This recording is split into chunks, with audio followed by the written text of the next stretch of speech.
Hello, thanks for clicking on the link and taking the time to watch this. My reflection this week is entitled Enter the Story. Enter the Story. The word Advent means to come to.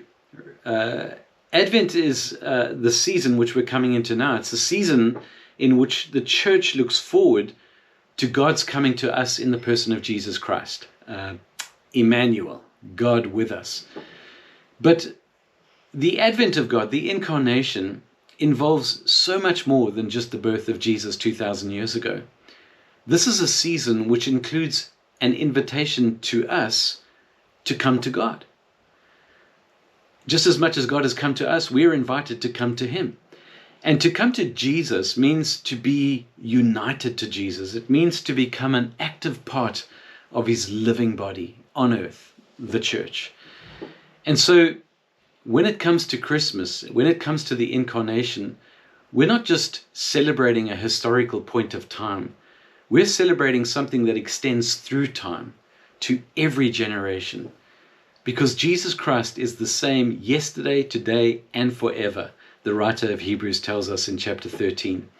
And so this union that we're invited into with Jesus by faith is never going to be something that disappoints us, because Christ is God, right? And God does not change. His message doesn't change. His love for us doesn't change. You know, when it comes to God, I just I love the depths of God. I love the Trinity, you know, God in three persons. I love the incarnation, one person, but two in nature, that are inseparably united and yet not confused. It's not a little bit of God and a little bit of humanity. No, this is fully God and fully man. It astounds me, the incarnation. God who has come to us to invite us to become like Him. Jesus formed in me through participation by grace. And so we're invited into a story. We're invited to enter the story of God, to become, as Peter says, to become participants of the divine nature. It doesn't mean that we become divine by nature. We don't become God, but it means to participate in the divine nature means to participate in God's energy, His glory, His life, His love, His virtue, His power. You know, to have the right glory, the right beauty, the right manifestation of God's splendor until it lives within you is what it means to come to Jesus. And it takes my breath away. We are invited into the story of God to truly see God for who He is. Jesus gave a teaching in the Sermon on the Mount, called part of it was called we call it the Beatitudes, and He said that the blessed are the pure in heart, for they shall see God. And when we speak of the heart, I'm going to use a Greek word here. We speak of the nous, N-O-U-S. We're talking here about that noetic faculty, that ability to see spiritually, to find revelation in the mystery. Jesus says in Matthew chapter 6 that the eye is the lamp of the body. And if the eye is clear, the body is full of light. But if the eye is dark, Jesus says, how dark is the darkness? And so to enter the story is to enter the church. It's to enter into a life in Christ. It is to enter into spiritual disciplines. It's to cleanse our noetic lens in order to see God more clearly.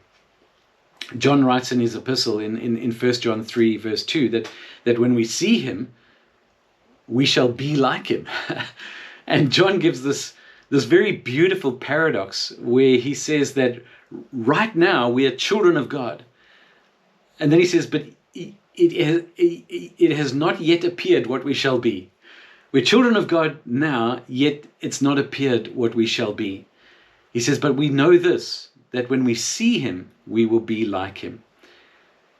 Everyone who enters into this story has this hope to see him as he is, to see reality, to see the living God. And we see now, but we want to see more. So we need to enter into the story more deeply, to receive the medicine that cleanses this noetic faculty so that we can see God. Because when we see him, we will be like him.